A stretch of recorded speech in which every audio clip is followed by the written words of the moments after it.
ভাই নাকি বাড়িতে? দরজা খোলা? ভাই দরজা খোলা কেমন করে হয়? দরজা তো খুললে থাকবে না। ভাই দরজাটা বন্ধ কইরা দি, নাহলে কেউ ঢুকে পড়লে। ও কেউ আসো বাড়িতে? হ্যাঁ কেউ নাই, আমাকে ফোন কইরা বললো না, চলো দীক্ষা লই। ও কে আসো?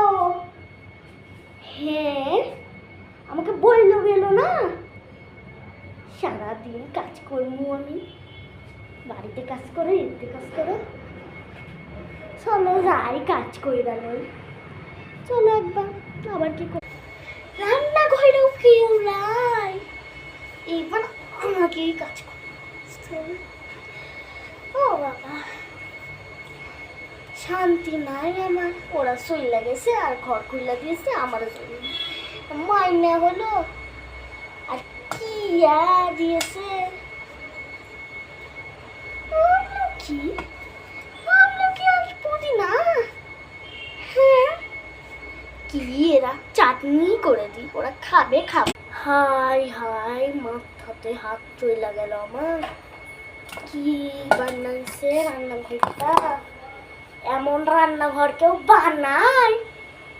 কাগজ শেষি যাই, আমি ভাতটার তরকারিটা কইরা দিই তাড়াতাড়ি তাড়াতাড়ি, তাহলে আমার সব হয়ে যাবে।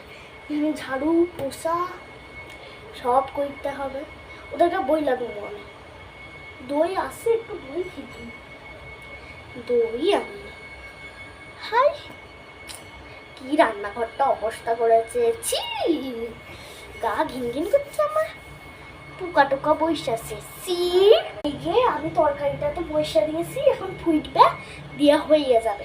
এখন তো ফুটতে এখন টাইম লাগবে, ততক্ষণ আমি ঝড় মোছা কইরা লই। তরকারিটা হইল, সত্যি যা কষ্ট হইয়াছে আমার, ভাইটা ওরা নিজে কইরা লব। আমি যাই ঝাড় দিয়ে দিই, নাহলে ওই এসে করবি কাকিমা তুমি কেন করবে নি, ঝাড় দাওনি, যা করবি ভাল লাগে না। যাই ঝাড় দিয়ে দিই, তারপরে আবার করতে হবে আমাকে, কি বলে আবার লাগাতে হবে, পুছা লাগাতে হবে। আগে আমি পুছাটাই পরে করবো, পুছাটা তো এনেছি, একবার পুরো ঘরটা পুছা লাগাইবো। ও বাবা শাড়িটা নিয়ে